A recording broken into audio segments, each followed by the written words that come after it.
Everybody. Michelle Conte, what's good? Okay. Apple Shop Knox Docs in the place. What's happening? What's happening, y'all? Elephant Blunts, what's good? I am. Yeah, you guys notice I am up in the hills right now with some family, taking care of some stuff. Yes. Millicent Love, what's happening? Elliot Pints, what's up? My brother. Welcome, welcome, welcome. Cool. Huge shout out to Saul for hosting us today. So it's good to have friends in the high places.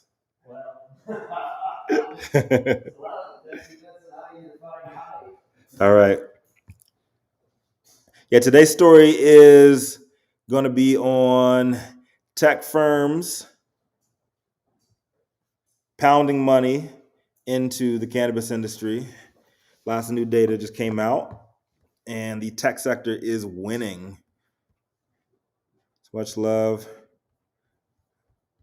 Johnny Light Depths, what's good? What's good? Let's hop into it. What's happening, everybody? Welcome. My name is Rico Lamite. I'm CEO and founder of Cannabis Global Decentralized Media Broadcast Organization, where we are one network, many voices. I'm also a co-producer and co-host of State of Cannabis NewsHour, where you can get your daily dose every single weekday morning at 9 a.m. Pacific and 12 p.m. on the wrong coast. So today's story is coming out of Ad Week. And it is cannabis legalization expands, and tech firms are fueling its sales, and they're exploding in value. Yes. So this one came out this morning. So I'm gonna start off my headline with the warning, because you can expect more mergers, acquisitions, and IPOs as investors flock into the sizzling space. Almost everything that I'm going to tell you right now can be backed by real numbers, data, and companies I'm about to highlight pride themselves in mostly remaining agnostic when it comes to giving a fuck about your feelings. They're here for the paper. August 2020, tech platform Dutchie estimated worth $200 million. By 2021, it was $1.7 billion. Newly revised estimate last week put them at $3.7 billion. And you guys already know they just got $350 million in the last round of funding. Would not be surprised if they go public or get rolled up in a SPAC as well. So with funding rounds totaling $550 million in 2021 alone, it seems like the investor community finally has a bit of conviction for our industry. The majority of that capital is going to Canatech companies, fueling a legal industry expected to hit $100 billion in U.S. sales now, conservative numbers by 2030, according to investment banker Cohen. Most notably, significant chunks of money are now coming from Wall Street firms and others that previously shied away from the category. When my company went public, when Baker went public, there was a lot of individual investors there. Now you're starting to see these deep-pocketed funds. They're getting in it, and that's where you're going to see that inflection point, and we're at hockey stick moment of the industry. So it's a lot easier to get in on the tech side than it is plant touching, because you have a lot less feelings involved, and that's why all this money's pumping in there. So while on the surface, cannabis tech companies may not seem as sexy as celebrity-branded flower, artisanal edibles, and microdose drinks, they are dominating the market on the product side, but they're indeed the industry's digital backbone, as this article puts it. The reason I was confident in leaving my position in corporate finance to join a ragtag band of stoners and hackers at Baker Technologies back in 2016 is because we developed the industry's first multifaceted marketing platform with online ordering, targeted text messaging, and digital loyalty. We ended up going public in 2018. Today, it's probably a little too early, because I'd probably be sitting on a lot more money right now. But see, plenty of these firms are creating is available already in mainstream America, but the non-cannabis players cannot legally play in that sandbox, in our sandbox in cannabis in some cases. And in others, they're unwilling to put in the efforts to find out what the exact risk or reward ratio is along the way when they're doing their due diligence. Canatech helps dispensaries streamline their operations and give consumers better access to legal product in the way that services like Square, Instacart, Shopify do to help sell more traditional products. So Snoop Dogg, affiliated Casa Verde Capital, was an early investor in Dutchie, and their team remains incredibly bullish on the Canatech space because it touches huge swaths of the industry at one time.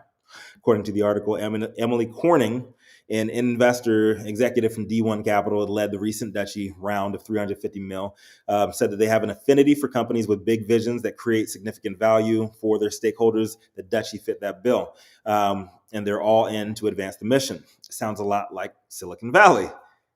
Start to see a little blurring of the boundaries there between Silicon Valley technology companies and the cannabis industry. I've been saying this for years.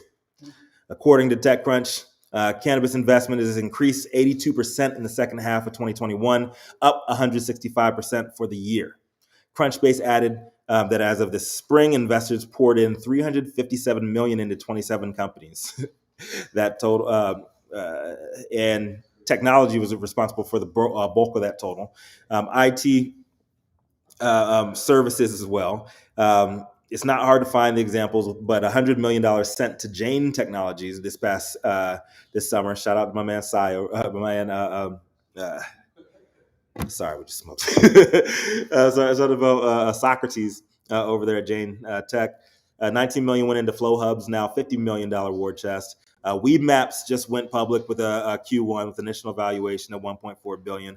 Leafly, with an estimated worth of 385 million, announced their intention to do an IPO. According to Dutchie's co-founder, Ross Lipson, Canatech Investments minimize the risk provided and provide the upside opportunity to participate in one of the fastest growing industries in the world.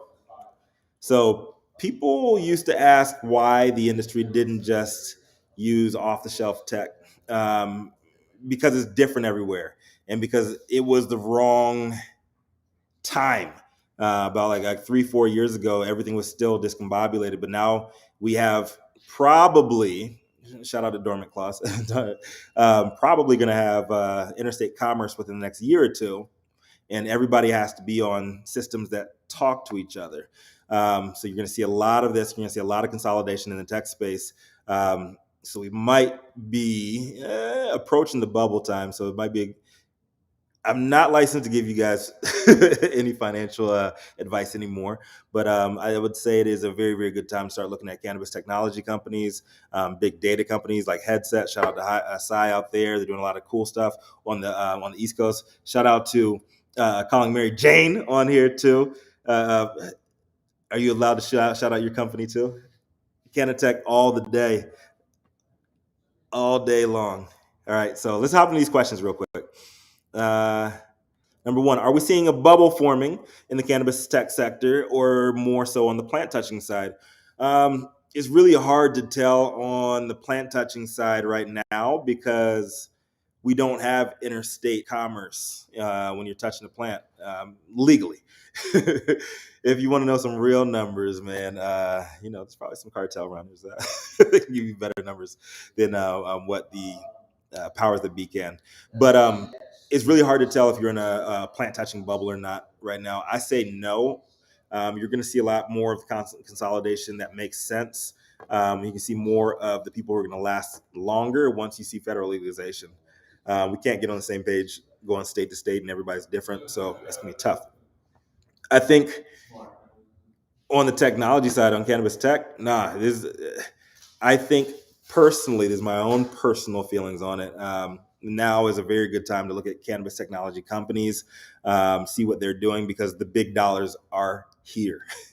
All right, so before it was like incremental. There was a lot of crowdfunding, like stuff like that. Not formally, Reg CF was not available yet, but there's a lot of people just piecing in those investments. Now you're going to see a lot of funds get in, not just hedge funds. You're going to see when you start to see mutual funds touching these, when you start to see pensions touching cannabis companies, that's when you know that it's real. and shit just got real. Which states stand to benefit the most from green tech plays pre-federal legalization? Okay,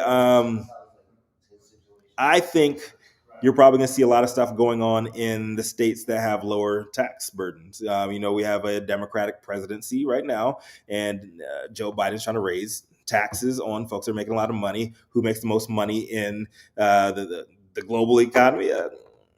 Oil's on the downslide. Who's the richest man in the world? The top two. That's your answer right there. So, who will emerge as the top tech companies in the cannabis space once the smoke clears? Ooh, all right.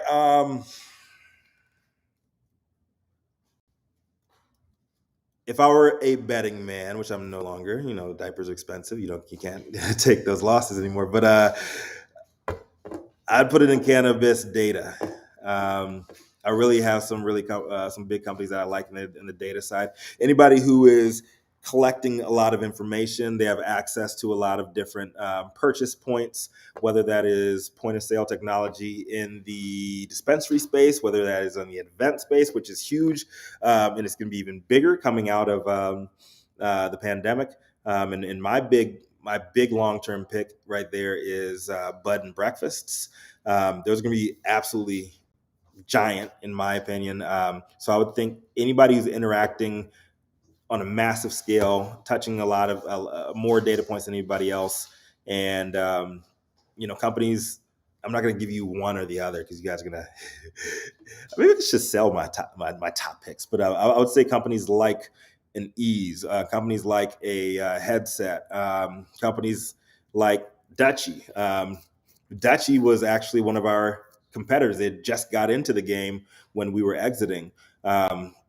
And what they do, they do loyalty, they do online ordering. A lot of that information is so valuable to people on a broad scale. That is why Jeff Bezos is going to be a trillionaire. That's why Elon Musk has so much money. It's not so much the hardware, it's the software. So you guys got to realize that. And everything is going to be cloud-based soon anyways. Everything as far as hardware is just going to be a shell. So before I get too futuristic and nerdy on you guys, just know technology. Think about IoT, Internet of Things. Think about open API connections through different devices, different platforms. And if you are in a walled garden, you got to have a lot of money. That's the only reason Apple is balling like they are, because they have the market penetration that they do. So Raj Shidat Sheet was happening. Two Pups in the Garden was good. Sarabhan Kumar was happening. Fitzpatrick's in the place was good. Long Beach Green Room, LB Green Room in the place. Chef Ty, Felicia Carbajal, my sister, was good. Veronica, my green team was popping. 40 tons. What up? What up, fellas? Was good. I can say it. I'm sorry. Safe reach, safe reach, safe reach. I didn't know if you wanted me to give you guys some pounds right now, but yeah, safe reach in the building. Big Mike Epicurium, what's happening? I don't know if you guys see me. I'm kind of backlit right there, so I zoom in. You guys can't see me, my face. Halt the dark skin jokes. All right, Big Papa Ty, what's happening? I have Chef Ty over here too. Ooh, Chef Ty. Thailand is in the building. Big Papa Ty says, when are the parties going to start popping up again? And because we used to have a great time pre-COVID. They're different. There's parties never stopped. You know that. Like, I think people are going to stop smoking weed just because it is illegal. No. I think you're going to see a lot of the bigger get-togethers in the industry. I think you're seeing a transformation before the pandemic is, declared over. I don't think it's going to happen for another year or so. So you're going to see a lot more higher price premium events. Stuff like the Van Gogh exhibit that Happy Monkey was doing. Stuff like the Stone Age, what Sasha Perelman is doing. Stuff like I was really impressed 2 weekends ago when I went to see Secret Sesh in their first legal event. It was very experiential, it was very immersive, and it was very well spaced. as well. People were not crowded up on each other. People were mad respectful. So if you can see stuff like that, I think you're really going to see a return to the event community. However, you're going to see a lot of people asking for proof of vaccination. So a couple of my people, hit me up and said that they were getting in trouble for fake vax cards. So if you guys are not vaccinated, make sure you guys are getting vaccinated if you're going to be out in these public spaces. You're going to see a lot more of proof of vaccination everywhere. Another good one that I went to recently was PuffCon. You had to have proof of vaccination. It was like a interstate database as well. So if you're against people having your info, stuff like that, now is not the time to do that. Without jumping into conspiracy theories like we did the other day. No conspiracy theories today. I'm not going to the rabbit hole. You're only going to see more of that because there's a huge divide of people. And, we could have knocked this pandemic out. Motherfuckers just wanted to sit home for 2 weeks, but we didn't want to do that.